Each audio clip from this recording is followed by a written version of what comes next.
अभिवादन साथै जय मसीह। जय मसीह।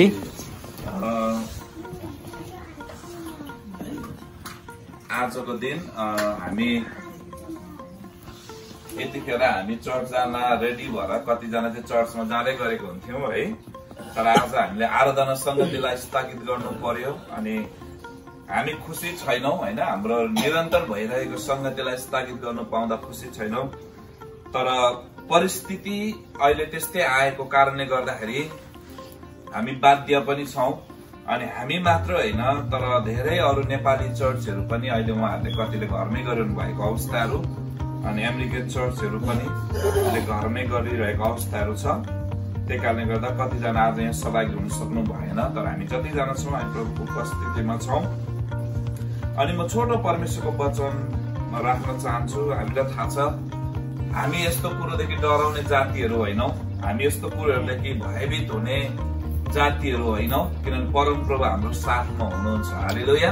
प्रभुको वचनमा भनिन्छ कि परमप्रभु चाहिँ हाम्रो गोठालो हुनुहुन्छ। अनि गोठालोले चाहिँ एउटा उदाहरण हेर्यौं भने गोठालोले चाहिँ जहिले पनि राम्रो भएको अवस्थामा मात्रै साथ दिँदैन तर झन् उसको भेडा बाख्रा हो गाई गोरु हेर्ने गोठालो छ उनीहरूलाई संकट परेको बेलामा अप्ठ्यारो परेको बेलामा गोठालोले जहिले पनि सहायता गर्ने गर्छ। अनि हाम्रो परमप्रभु चाहिँ हाम्रो असल गोठालो हुनुहुन्छ। हामीलाई सुखमा मात्र होइन तर दुःखको अवस्थामा डर भएको अवस्थामा पनि हामीलाई सुरक्षा दिने रक्षा गर्ने परमप्रभु हुनुहुन्छ। हालेलुया। हामी सबले तपाईहरुले कतिले फेसबुकतिर पनि देखिरहनु भएको होला, युट्युबतिर धेरैले भजन सङ्ग्रह 91 को वचनलाई पढिरहेको कुराहरू हामी पाउँदछौँ। त्यसकै म एउटा पद तपाईहरुको माझ पढ्न चाहन्छु। 2 र 3 लाई म पढ्न चाहन्छु। परमप्रभुको बारेमा म भन्नेछु, उहाँ मेरो शरणस्थान र किल्ला हुनुहुन्छ, मेरा परमेश्वर जसमाथि म भरोसा राख्दछु। निश्चय नै उहाँले तिमीलाई शिकारीको पासोबाट र घातक रूढीबाट बचाउनु हुनेछ। हालेलुया। आमेन।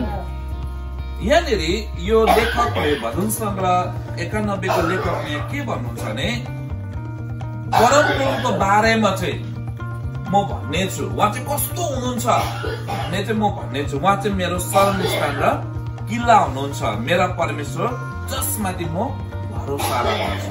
मेरो परमप्रभु चाहिँ मेरो शरणस्थान, मेरो बस्ने ठाउँ, मेरो लुक्ने ठाउँ उहाँ हुनुहुन्छ। अनि जो माथि चाहिँ म सारा हृदयले नै विश्वास गर्न सक्छु, सारा हृदयले नै म भरोसा गर्न सक्छु भनेर यहाँ लेखकले भनेको कुरो हामी पाउँदछौँ। अनि यहाँ 3 मा उहाँले के भन्नुहुन्छ भन्दा निश्चय नै उहाँले चाहिँ तिमीलाई चाहिँ शिकारीको पासोबाट र घातक रूढीबाट बचाउनु हुनेछ। साँच्चै नै तिमीलाई चाहिँ उहाँले चाहिँ घातक रूढीबाट के गर्नुहुनेछ, बचाउनु हुनेछ भनेर यहाँ लेखकले भनेका कुराहरू हामी पाउँदछौँ। अनि तल गयौं भने 5 र 6 लाई पढ्नेछौँ। तिमी रातको ठूलो त्रासदेखि र दिनमा उडेर आउने बाणदेखि डराउने छैनौ, न त अन्धकारमा फैलिने रूढीदेखि न मध्य दिनमा नाश गर्ने महामारीदेखि डराउने छौ। हालेलुया। यहाँनिर माथि 3 पदमा चाहिँ के भन्छ, घातक रूढी भनेको छ र मुनि 6 पदमा चाहिँ के भनेको छ भने नाश गर्ने महामारी भनेको छ है। यो दुईटा शब्द लागेको छ। अनि यसलाई चाहिँ हामी अहिलेको यो वातावरणसँग, यो अहिलेको परिस्थितिसँग हामी मिलाउन सक्छौं। अहिले हेर्ने भने मान्छे दिनमा पनि एकदम त्रासित छन्, रात पनि त्रासित छन् है। अनि मानिसहरू घरदेखि बाहिर निक्लिन डराइरहेका छन्, मानिसहरू बजार जान डराइरहेका छन्, स्कुलहरू अहिले बन्द भइरहेको छ, कामहरू छुट्टी भइरहेको छ है। इभन तपाईको बिरामीलाई उपचार गर्ने हस्पिटलहरूले पनि के भनिरहेको छ, तिमीहरू एकदमै इमर्जेन्सी छ भने मात्रै आउनु, तर अरू एपोइन्टमेन्ट भन्न आउनु भनिरहेको अवस्थाहरू छ। बोर्डरहरू सिल भइरहेको अवस्थाहरू छ, ठुल्ठुलो महलहरू बन्द भइरहेको अवस्थाहरू छ, इभन चर्चहरू बन्द भइरहेको अवस्थाहरू छ, देशका बोर्डरहरू सिल भएको अवस्थाहरू छ, सबै कुरोहरू बन्द भइरहेको अवस्थाहरू छ। तर एउटा कुरोमा चाहिँ हामी ढुक्क हुनुहुन्छ पर्दछ, सबै कुराहरू क्यान्सल भइरहेको छ। तर परम प्रभुले तपाईँ र मलाई गर्नु भएको प्रतिज्ञा चाहिँ क्यान्सल हुँदैन। हालेलुया।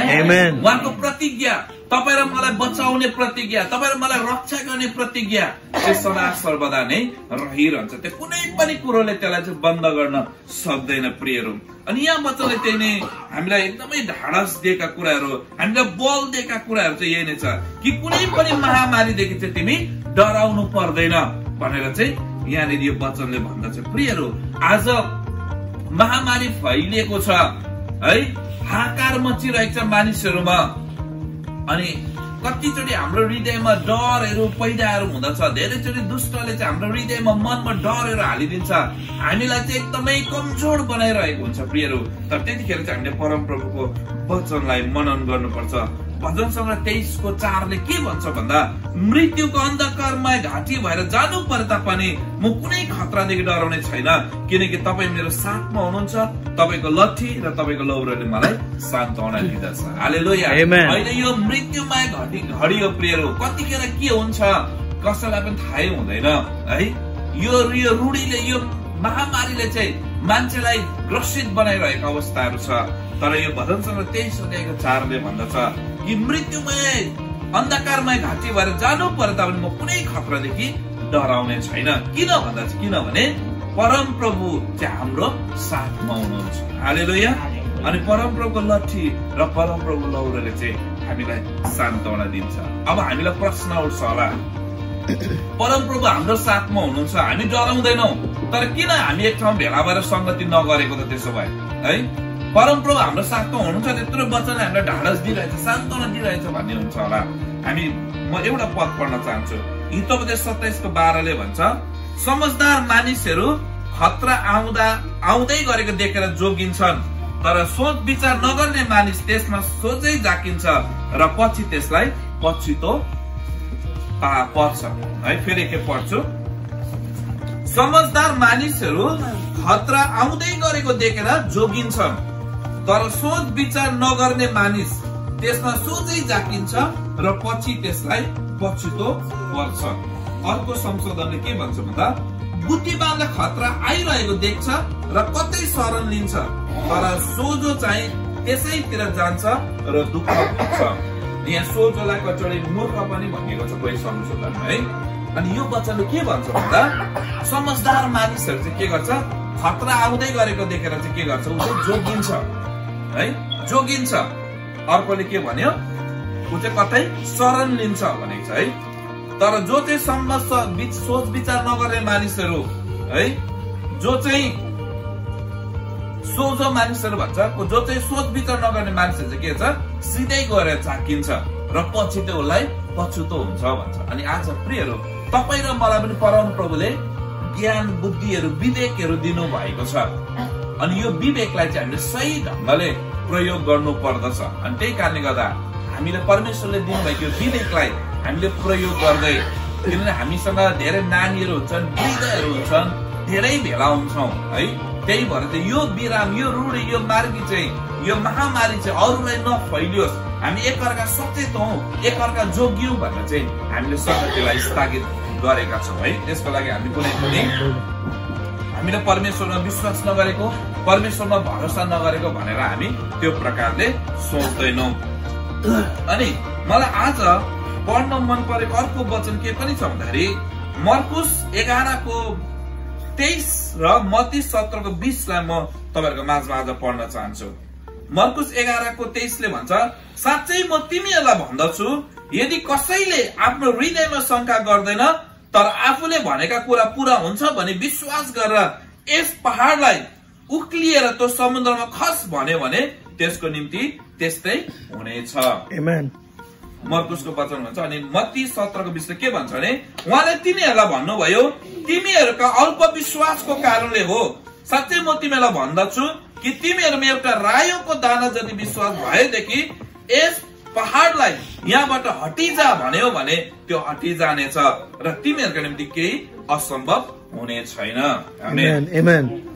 तपाईले यो वचनदेखि एउटा कुरोलाई पाउनुहुन्छ, धेरैचोटि हामीले यो कोरोना भाइरसको विषयमा हामीले धेरैचोटि परमप्रभुलाई भनिसक्यौं हैन। प्रभु हामीलाई बचाउनुहोस्, यो कोरोना भाइरस आएको छ, हामीले कोरोना भाइरसलाई हटाउनुहोस् भनेर हामीले धेरैचोटि भन्यौँ होला। धेरैचोटि हामी बिरामी हुँदा हुन्छ, प्रभु मलाई टाउको दुखिरहेको छ, प्रभु मलाई भुँडी दुखिरहेको छ, प्रभु मलाई ढाड दुखिरहेको छ, प्रभु म एकदमै आर्थिक रूपले कमजोर भइरहेको छु, प्रभु मेरो परिवारमा समस्याहरू आइरहेको छ। हामी धेरै कुरा हामी प्रभुलाई भन्ने गर्छौँ, प्रभुलाई सुनाउने गर्छौँ। तर यो वचन हामीलाई के भनेको छ भन्दा यहाँनिर मर्कुस 11 को 23 के भन्छ भने विश्वास गरेर यस पहाडलाई उक्लिएर त्यो समुद्रमा खस भन्यो भने त्यसको निम्ति हुनेछ। यहाँनिर भनिएन तैले चाहिँ परम प्रभुलाई मलाई चाहिँ है बिन्ती गरे यो पहाड प्रभु हटाइदिनुहोस् भनिस् भने म हटाउने छु भनेको छैन है। मत्ती 17:20 ले पनि त्यहाँ भन्छ यसबाट हटिजा भने त्यो हट्नेछ। यहाँ पनि भनिएन प्रभु यो पहाडलाई यो समस्यालाई चाहिँ मबाट हटाइदिनुहोस् भन्यो भने चाहिँ म हटाउने छु भनिएन। तर यहाँ के भन्यो भने यदि तैले चाहिँ यो पहाडलाई उक्लिएर त्यो समुद्रमा खस भन्यो भने त्यो त्यस्तै हुनेछ। हालेलुया। यहाँनिर के भनेको छ भने हामीले परम प्रभुलाई हाम्रो समस्याको बारेमा बताउने होइन, तर हामी त्यो समस्यालाई चाहिँ हामीले परम प्रभुको नाममा हट्ने आज्ञा गर्नु पर्दछ। हालेलुया। र आजको यो बिहान हामी जतिजना यहाँ छौँ हामी प्रार्थना गर्छौँ पछाडि अब चाहिँ हामी परमेश्वरलाई होइन तर कोरोना भाइरसलाई चाहिँ हामी हट्ने आज्ञा दिन्छौँ।